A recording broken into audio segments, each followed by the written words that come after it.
Good morning, good afternoon, whatever time it is that you are watching this. This is going to be our first lecture on Chapter 1, The Rise of Culture.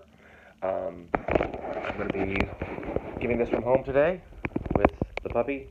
Puppy says hi. So make sure this will probably be what your first discussion board is about or something like this related to class. Um, if you have any questions, go ahead and hit me up via the remind, and I'll be happy to help you that way. Um, we're going to start off this chapter on the rise of culture about looking at actually a lot of different cultures around the world. This chapter isn't really focused like most of our chapters. It kind of hits and skips over a variety of topics. So this one's going to be a little bit more disjointed, a little bit more all over the place than most of the ones that we're going to be dealing with. Um, just so you know, uh, questions in the quizzes and the midterms are going to be drawn both from the book and from the lectures. There will be questions that appear on the exams that you're not going to find in the books. They're going to come from the lectures only. So please make sure you're watching and taking notes on the lectures. I highly, highly, highly suggest that as you watch the lectures, you have your book next to you and you're highlighting and taking notes as I go, because that's going to let you know kind of where I'm focused. Um, so we start off with this idea of talking about prehistoric peoples.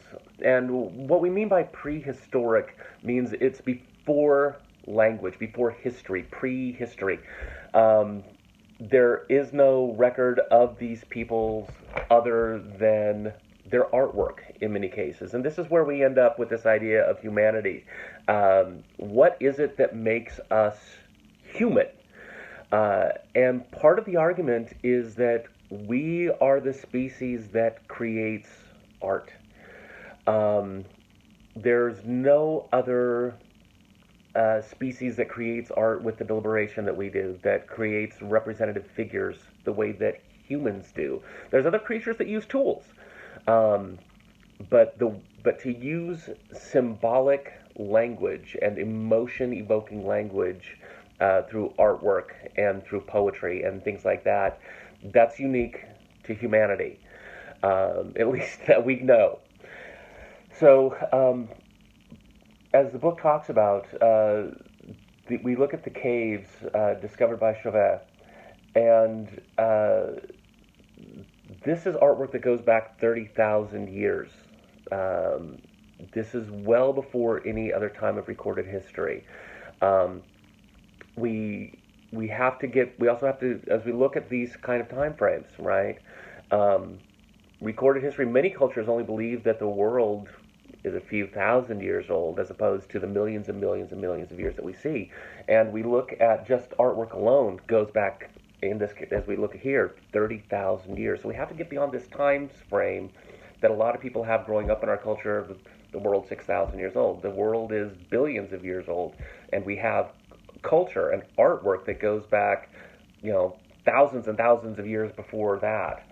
Um, we think that artwork may go back as many as 90 to 100,000 years, but of course, things break down. Things don't hold up in the way that we, would like them to in order to be able to see it. Um, as it talks about in the cave, after the caves were discovered with these representations on the wall, um, people started visiting the caves, and just the carbon dioxide from their breath started breaking down uh, the artwork. And by the time they figured out what was going on and why it was being destroyed, after being around for thousands of years, all of a sudden in a period of a few years it's being destroyed, it was too late. And so they have attempted to recreate them as best as possible. But of course, we now have better techniques for preserving art and conditions to study it in that were not accessible back then and just flat out weren't understood. Um, Many early cultures were very small, very nomadic, um, and this was intentional. if you have a small, it's easier to feed a small group of people than a large group of people. Um, and the attempt to if the bigger the group, the harder it is to keep everybody fed. So small groups of people that are easily mobile, you can move from one food source to another food source quickly. It also keeps power structures from colliding. If you have a small group, it is easier for a leader to lead that group without conflict.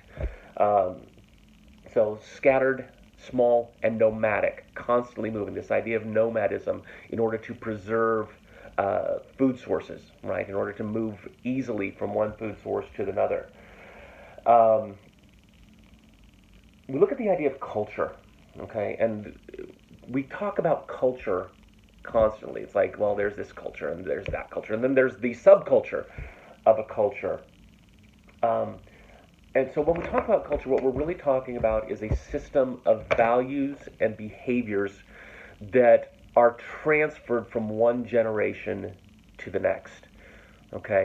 Culture is systems of beliefs. This will include religion. This will include oftentimes a set of laws. This will include stories that are passed down. All of these fall under the idea of culture. Um, Artwork, right?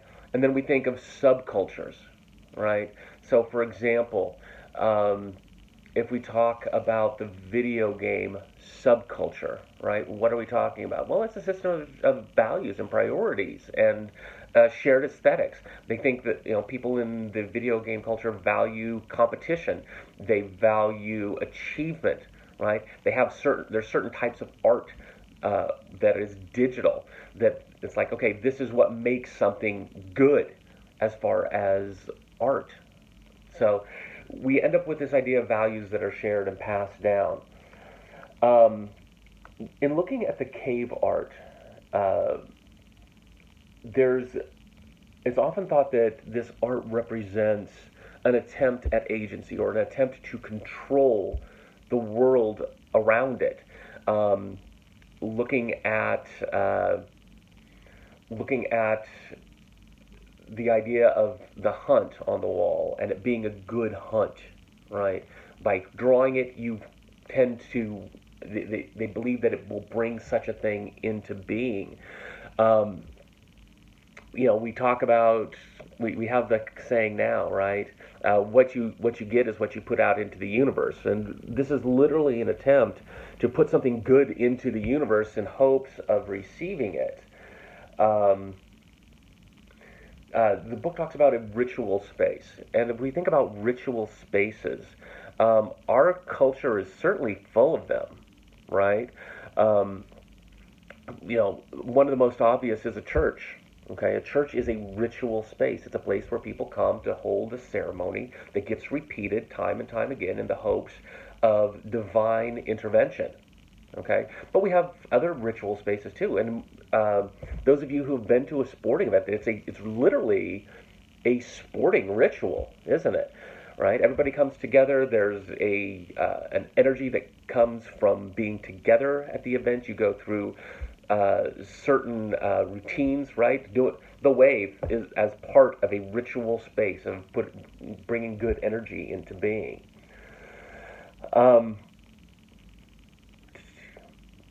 the cave paintings that we talk about at Chauvet, there's the idea of bringing a three-dimensional aspect to it, which is well ahead of what people would think at the time that people were capable of doing, using the shading and the modeling in order to have this thing appear very realistic. Um, and there's the idea of naturalism, and this is a concept that we're going to come back to, the concept of naturalism throughout the throughout the book as we work. Naturalism is the attempt to recreate the uh, the actual thing as nearly as possible. Uh, and there's going to be movements towards and away from naturalism as we go along. So keep this idea of naturalism, an actual representation of the thing, in mind as we move forward. Uh, so let's look at the idea of Paleolithic cultures and the early humans or hominins. Um, and hominins are the more. So I want you to mentally differentiate between homonyms, okay, ending with an N, and hominids, ending in a D. Homonyms, ending in an N, are different forms and varieties of human or human type creatures. Whereas hominids with a D, that would are not necessarily human. That would include chimpanzees, apes, things like that.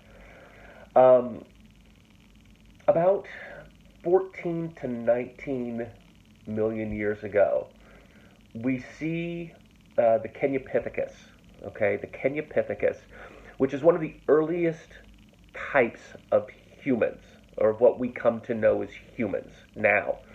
This is an early form and was really the first that made stone tools, okay?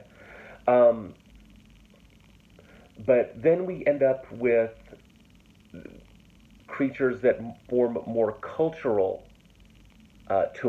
more cultural artifacts. Okay, and this is where we start to move from some of these early hominins into what we come to know as humans, the Homo sapien. Okay, we are now Homo sapiens.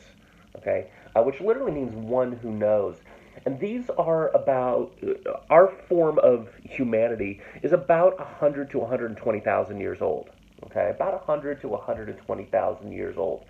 Um, our skeletons, okay, the bones in our body are lighter than other forms of hominins. And we have the bigger brain, okay.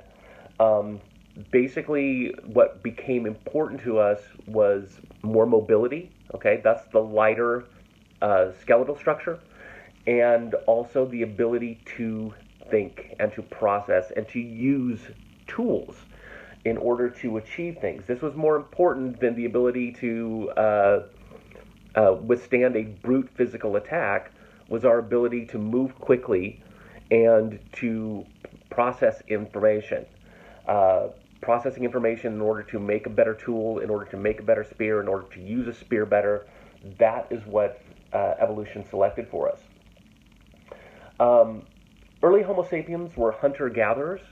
Okay, in other words, they would go out, they would kill things to eat, um, and they would gather nuts, fruits, berries, anything that was edible, and bring it together, as opposed to more grazing, right? You eat and move, just constantly finding the food. They would get the food and bring it back to a camp where they would then to process it. And they used tools. They used, for example, they had scrapers to scrape the meat off the hide, and then they turn around and use the hide. So they looked at these variety of parts of the animal and said, how can I use this thing? Um, uh, Early hominids um, used tools as much as uh, 790,000 years ago. Okay, so I mean, our ancestors, great, were using tools for a long time, but really the leap into cultural tools was about 100 to 120,000 years ago. Um, One of the things that as we look at uh, early humanity, about 20 to 25,000 years ago, um, we used to be much more focused on the female as a divine being. And that's something that's been driven away over time, um, especially within Christianity. This, but all of the Judeo-Christian religions, the major three religions, what we call the Abrahamic religions, Christianity, Judaism, and Islam, have all devalued women as an aspect of the divine. But it used to be this was very much the case. We see in the image in the book on page 7 of the Venus of Willendorf, um, where the ability to be the mother is clearly valued here. The large breasts, the exposed genitalia, right? All of this is part of the worship of the female figure. Okay, and in fact, these images of women far exceed those of men at the time. It's morning. Need coffee. Um, so we're going to take a look as we go uh, through various cultures as to how this happened, why it happened. But early on, early people were very uh, much more focused on the maternal. Um, Page 8, it's going to talk about the difference between sculpture in the round and relief sculpture. So pay attention to that. Sculpture in the round is a figure that is totally three-dimensional. Okay, totally three-dimensional. Whereas relief sculpture, there's a flat surface, and you carve that surface back to leave a representation on it of what you are trying to portray. So we see that on page 8. We see a picture of where it says woman holding an animal horn, and that's a relief sculpture. Okay. Um, so farming gradually ended up replacing hunting and gathering as a means of sustaining life. Um, and agriculture really started changing things because when you have a small group, when you're constantly moving, a small group is best. Okay, a small group is best. It's efficient because you can move from food source to food source quickly and easily. But when you're talking about a society that depends on agriculture, having a large group is actually better because that large group can then defend the field from those around it. They can come together to work the fields together. Okay, so you get a lot of people together protecting it, a lot of people working it, and you can feed a larger amount of people for less effort. So agriculture ended up bringing people together into larger groups. And this is where we end up with civilization. Civilization deals with social elements, it deals with economic elements, it deals with political elements. Okay? And it expresses this through typically a common language and through common types of imagery, which obviously is one of the things that, as we look at America, there are those who argue, well, what is America, right? Because do we really have this culture? Because we have so many different subcultures. But that's the beauty when it works properly, is that America allows itself to draw on a variety of its subcultures, and which makes it this wonderful, malleable, adaptive figure when working properly. And let's face it, it's had its issues. Um, but hopefully, we're getting more and more to the place where we value all aspects of it. We don't have to be a perfectly unified culture. Well, America is supposed to be is an adaptive culture. Um, so we move from the Paleolithic into the Neolithic era, um, and we start to see the ability to work with larger and larger uh, groups. We see things that are achieved by groups that simply can't be achieved by individuals, right? Um, for example, on page 9, it talks about the Gobekli Tepe um, with these massive rings of standing pillars. These uh, that you one person or even a small group of people never could have brought all of these massive, massive stones up onto the mountain ridge. And what's interesting about it is that this was a pilgrimage site. So, I mean, all this effort went into building this thing that people didn't even necessarily live there. They just went there as part of a holy ritual, or and we're going to talk again more about pilgrimages and especially as we get into studying Islam, as we study early Christianity. We're going to talk about the Canterbury Tales. But this idea of visiting something periodically from a variety of places just for the sake of going there, typically to worship. Um,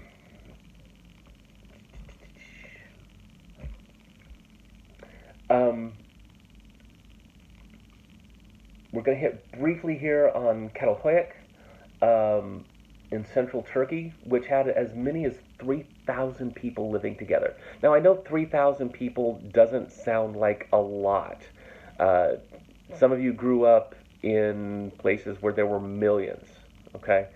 But for the time, 3,000 was a huge, huge group of people, um, and especially living in a small space.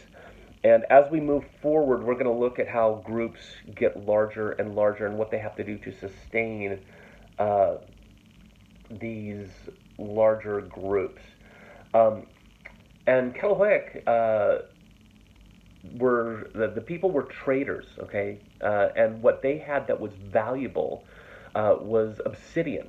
Obsidian is a volcanic glass, black, um, and what's unique about obsidian is the it shapes easily, okay, into a sharpened blade, and it cuts. You can easily cut yourself on a piece of this, and so they would shape it into spears or arrows, and then trade that with other cultures for things that they wanted and needed. Um, Again, we look at the imagery in Catalhoyuk, uh, very feminine, okay? But one of the things that it talks about here is for a long time, it was considered to be a fertility goddess, but might have actually been a death goddess, right? Or because it shows this female figure to the front with this death-like figure in the back. Which is actually really interesting because if you look at many early religions, um, there's actually a sense of of a cycle, okay, of cyclicalness, um, life to death, life to death, life to death, and you can't have one without the other, right? Um, Things that die provide food for things that are alive. So if we look at this goddess, this actually could be a representation of a cycle of life and death.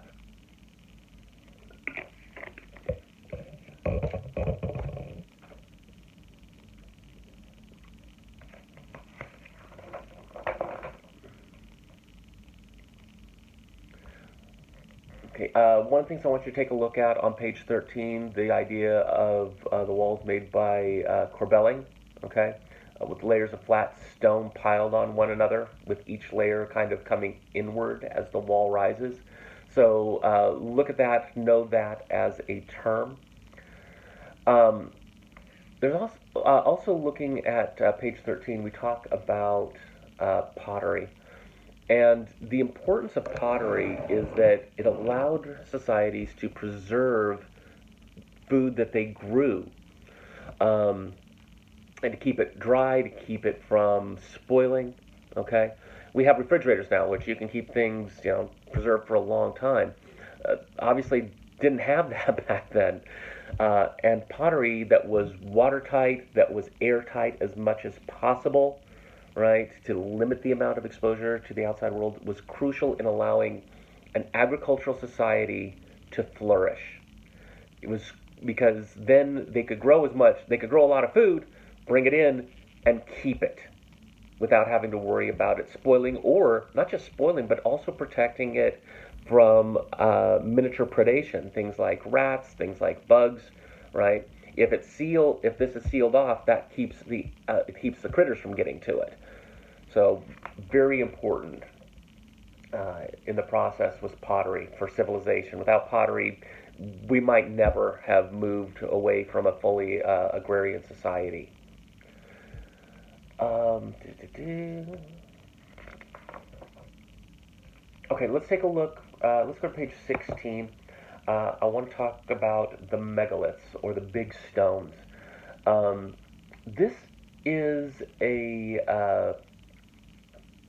form of architecture that we often see in ritual cultures. Okay, this idea of moving these massive, massive stones, often, hundreds of miles, uh, to a sacred site, and you just think about what goes into that for a culture that lacks industrialism, right? Really amazing what is accomplished. So megaliths, the big stones constructed without mortar. Um, Sometimes they are just posts, okay, or menhirs. Um, but a lot of times you see a lintel, okay. So the lintel is the stone that goes across the top, and I want you to know these terms, okay? Megaliths, menhirs, lintel, post, um, and the dolmen consists of two posts with the capstone. Okay, and this is called post and lintel construction. Um, these were often used to form burial chambers or cairns. Okay, um, and very much a part of death rituals and for cultures, often considered cursed. You did not want to go into a cairn, and of course, you tell people that they're cursed because that keeps people from going in, and when you bury treasures with them, um, keeping people from going in and stealing from them. Um, the most famous one of these, of course, is Stonehenge in Ireland. And Stonehenge, what it's supposed to have been used for, is open to debate. We do know that it aligns, it has a system of shadows that align on Midsummer's Eve. Okay? Um, and if you think about what's needed in order to line that up every year, it's really amazing. Um, they were transported. These stones were transported probably by rolling logs at least 20 miles, and probably took about 60, or I'm sorry, 600 people to get these stones up the hill. So, I mean, if you think about how many people are required to move this thing, just one stone, uh, so many miles, and then up a hill, the amount of effort to get it right is just astonishing. Um, okay, let's talk about myth, okay, and how myth works. Um, every culture has myths. Every culture has a system of beliefs that explain the things that they don't know. Um, Christianity has a series of myths. The Greeks had a series of myths. The Romans had a series of myths. The Egyptians had a series of myths. We have a creation myth in Christianity. The world was created in 7 days. Okay? First, God made light, separated the firmament, right? Ended up making animals. He ended up making fish on these different days. That we now know more. Okay? The thing that we didn't know, we now know, but we have a lot of people that still rely on the myth for guidance. Um, Myths are often passed down orally, um, and the the difficulty with oral traditions is they are too easily lost. As we look, for example, at the Native Alaskan cultures right now, um, Native Alaskans pass down their stories orally. You know a story, you know every detail of that story, and you tell that story to your children, and your children hear the story over and over again, and then they pass that story down after they've learned it and memorized it. But what happens when people stop speaking a language? And as we look at Native Alaskan cultures, and they're just one among many, um, the last native speakers are dying, and they don't want their stories written down because that's not how the story is told. It's not told on paper, it's told orally. And so the debate is, do people write it down anyway to preserve the story, or do we let the stories die as the speakers of the language die? So this idea of what to do with a story is very difficult as far as how to respect the language. Um, Oftentimes, the keepers of stories are shamans. Okay, uh, shamans are thought to have the ability to communicate with the spirit world, and they are intercessors between uh, between the spirit world and between humans. Okay, and if we look at again, if we want to look at Christianity, right, priests for hundreds of years really served almost more the role of shaman in a lot of ways than what we think of them as now. And there's still some who serve in that way, where we say, pray for me, right? You ask the preacher to pray for you. You're asking them to be an intercessor with the divine. They know the divine better than I do, and therefore I'm going to go to them. Within Catholicism, where you went, for example, to make confession, you're asking the priest to intercede with you with Christ, and Christ then in turn to intercede with God the Father. Okay, so it's like these levels of intercession. This is very much a shamanistic idea. Um, if we look at even some churches now, uh, they draw on some very ancient traditions, shamanistic traditions. You look, for example, at the idea of uh, dancing, right? And just kind of this out of control, the spirit moving, okay, within a dancing tradition. This is more a Pentecostal idea. We see this very much within Pentecostal traditions of dancing and to running and falling as the spirit moves, right? And this goes back to very ancient traditions of how the divine works. Um, so the sand it talks about the sand people in relation to this on page 20, kind of near the bottom. Now, as we look at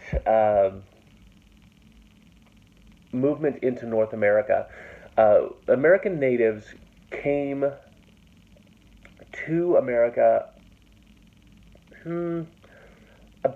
started coming about 25,000 years ago. Um, there was a really kind of in bulk about 15,000 years ago, and then there was a second uh, wave. The people that came to North America originally, if we look at their genetic background, they're more Chinese um, versus the Native Alaskan tribes. And the Native Alaskan tribes came in a second wave after most of North America was already settled. And their genetic origins are actually more Korean. So we tend to think of natives as all one people from all one wave. Really, there's two definitely different waves. So the early waves have a Chinese background. The more recent Native Alaskan tribes have a Korean background. Um, uh, Sorry.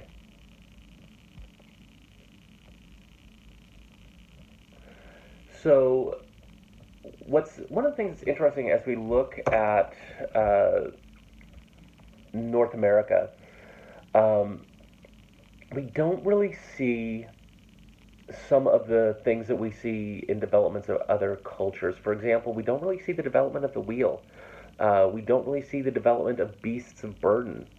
Okay, um, this is very unique, especially if we consider the difference between if we consider the difference between uh, the achievements of other cultures, because what was accomplished by the natives of South America, for example, building some of the massive pyramids they did that uh, without anything to without beasts of burden. They did it without anything to haul some of these things, which makes it just all that more amazing for what they did.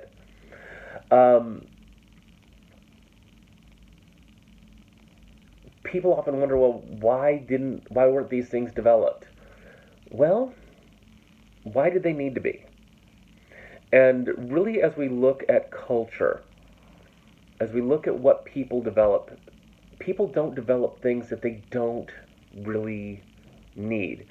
If you have plenty of food and the food is never going to go away, why do you need, for example, to develop pottery? There's not a necessity for it if you can just go out and pick what you need. If you look, for example, at cultures of the South Pacific, they don't really need clay pottery. They needed baskets to haul food, but because there was so much food aplenty for their culture, they didn't have to develop things to hold it and preserve it. They just went and got it when they needed it.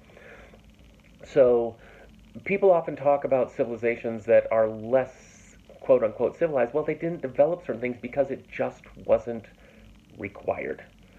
So we that's something to be considered as we look at culture and the way that some cultures view other cultures as lesser because they didn't develop a certain thing. Well, it wasn't that thing wasn't necessary for where they lived.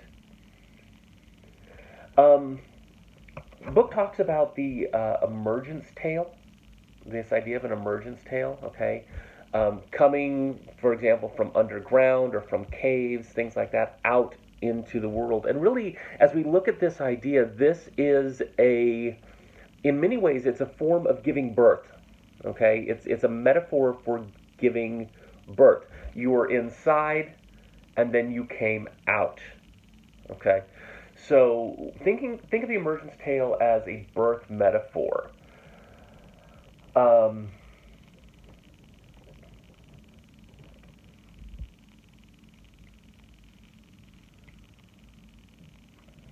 let's see here.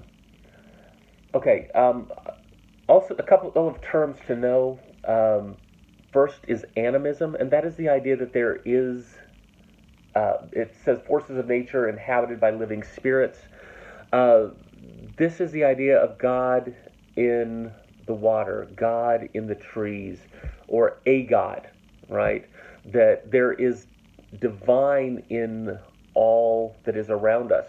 And what's interesting was there was actually, early on in Christianity, a massive debate over this concept. Many early Christians were animistic. They believed that there was a living force uh, within all things, that there was a divine force within all things.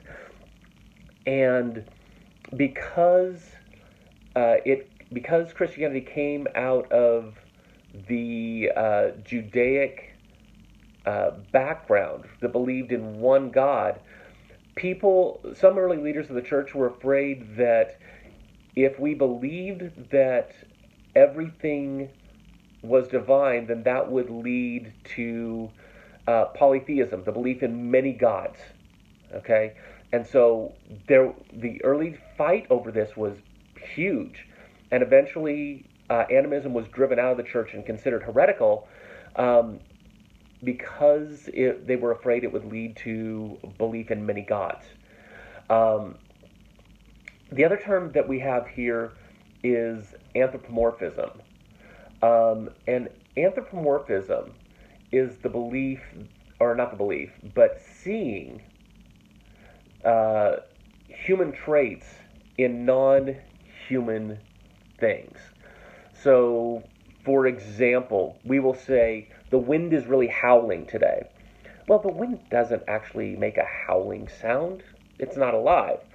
Um, but howling is something that living beings do. Um, so we say, for example, oh, my dog is smiling. Dogs don't smile. That's a human thing. Okay? They kind of have an expression, right? But it's not a smile per se.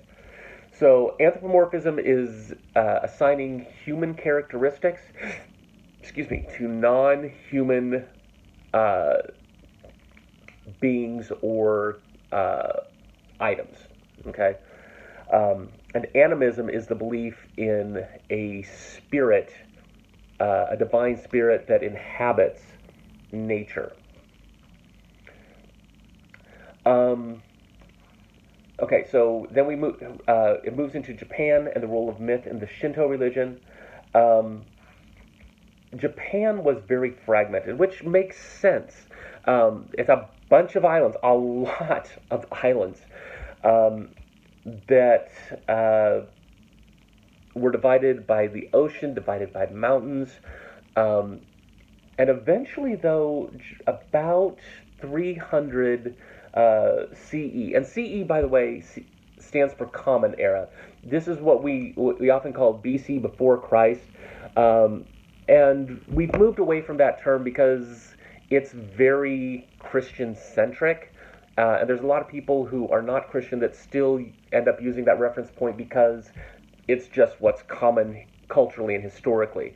So when you see the term CE, it basically means the same as BC. So about 297 CE, most of these warring states were united, not by a man, but by a queen, Queen Himiko, and they based their rule and the culture, or the ruling organization, the bureaucracy, on what China had done for many years. And it became a much more formalized uh, bureaucracy. Because really, if we look at Chinese history, what they are known for is this amazing bureaucracy that of testing people, finding the best all around the country, and then putting them into positions. Now, this testing system was often corrupt, but it was supposed to uh, try to limit that by putting people in the best roles possible. Um, and this was a very animistic religion. One of the things that you'll find One of the things that you will find with cultures that are animistic is a belief in the responsibility of humans to preserve the natural environment because it is inhabited by the divine. And if you do not take care of it, if you are not responsible with the resources, it's actually an affront to the divine. You are literally abusing God when you do that, or a God when you do that. Um, and cultures that don't have that animistic background, unfortunately, tend to be more abusive to the environment. And as we look at what has happened, non animistic religions, we look at the big three, right? Christianity, Judaism, and Islam, none of them are animistic. And we see the results of that on the environment.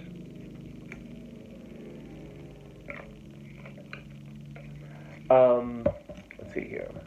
Talked about that actually earlier. Okay, this idea of cultures and priests being intercessors between the divine and the people that they are a part of. It talks about the Olmecs, okay, and again, just these massive earthworks, right? Building these huge, literally thousands and thousands of feet across, raised platforms of earth where people lived. with pyramids on top there where the ruler priests lived. Um, and just again being able to move these 12-foot uh, rocks carved of basalt, miles and miles, 50 miles, often floated on rafts. Could you imagine getting that wrong? Right? You're trying to roll this huge tons of rock that has been carved down a mountain, and then you finally get it to the raft, and the raft is sinking underneath you. That would suck. You're fired. You had one job. Um,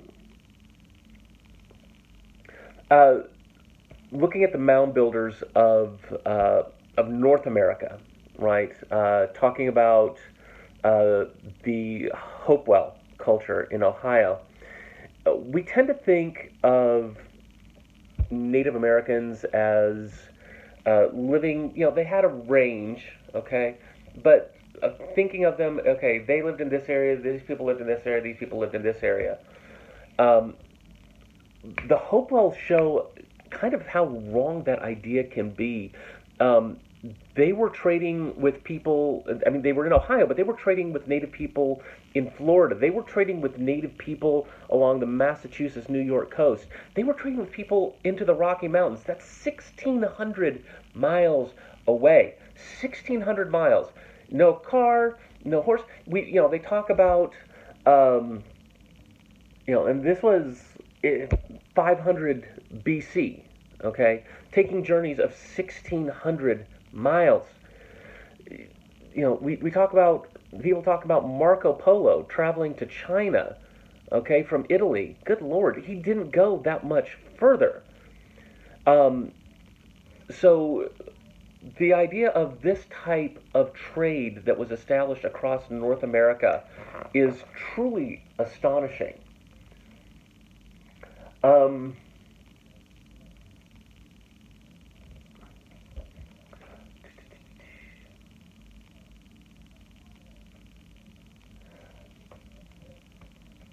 the One of the last things that I want to talk about for today um, is the mounds of North America. Uh, and we find these mounds that were built over, in many cases, uh, centuries. The Great Mound at Cahokia um, probably took 300 years to build. Now, really think about the amount of investment that a culture has to have in order to take 300 years to build something. Um, 300 years ago, America didn't exist. Okay? 300 years ago, America didn't exist. Um, and so imagine us working on a single thing as a culture, as a people, since before America existed. I mean, we can't even get together on most basic things, much less on the need to work on a single thing for that long. Um, and again, some of these early tribes back then were absolutely huge. Um, Cahokia had a population of about 20,000 people. 20,000 people. Okay. Again, people tend to think Native Americans and they think, okay, well, there's a couple hundred people living in teepees. 20,000 people within a 6 square mile radius. That is huge. That is absolutely huge. Um, and then all of a sudden, in about 1500, it was just abandoned, and we don't know why. All right. Make sure that you get your discussion boards done. If you have any questions, please hit me up on Remind. Um, and next time, we are going to move forward and we are going to talk about the Near East. So, have a great day.